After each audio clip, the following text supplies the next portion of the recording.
ইলিশ মাছ বানাচ্ছি। নুন হলুদ মাখিয়ে নিয়েছি। এবার ইলিশ মাছটাকে ভাজছি তেলে, সর্ষের তেলে।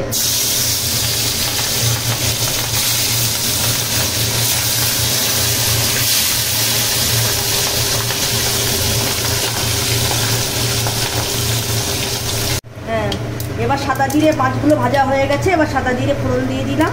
এর মধ্যে আদা বাটা, লঙ্কা বাটা, টমেটো বাটা, 3টে কাঁচা লঙ্কা বাটা দিয়েছি। দিয়ে 3টে এবার এই পেস্টটা আমি দিয়ে দিচ্ছি এর মধ্যে।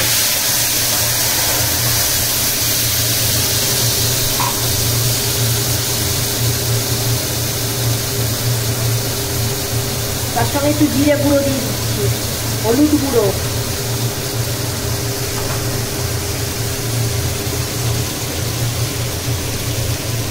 কাশ্মীরি লঙ্কার গুঁড়ো,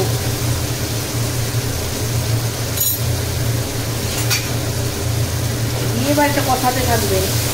কেন ইলিশ মাছ সবাই সর্ষে পোস্ত দিয়ে বেশি খায়, জিরা আদা বাটা দিয়ে খেয়ে দেখবেন, খুব ভালো লাগে খেতে।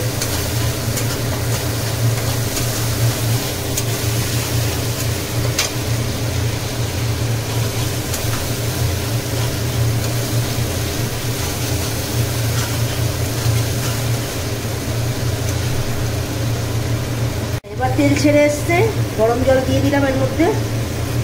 এবার আপনারা যতটা ঝোল রাখবেন ততটাই গরম জল দেবেন। আমি আমার আন্দাজ মতন গরম জল দিচ্ছি।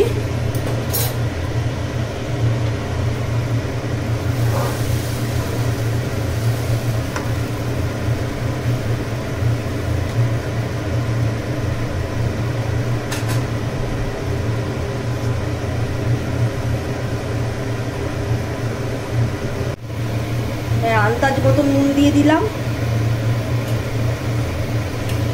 আপনারা যতটা খান ততটাই নুন দেবেন।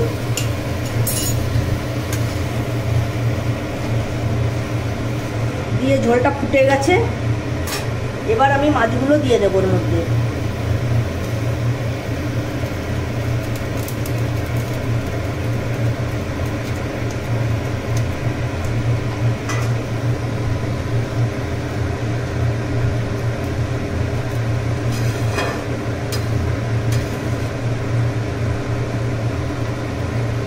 ফুটে গেলে এইভাবে হয়ে গেলে আপনারা নামিয়ে নেবেন। যতটা ঝোল রাখবেন ততটা আমি নামিয়ে নিচ্ছি।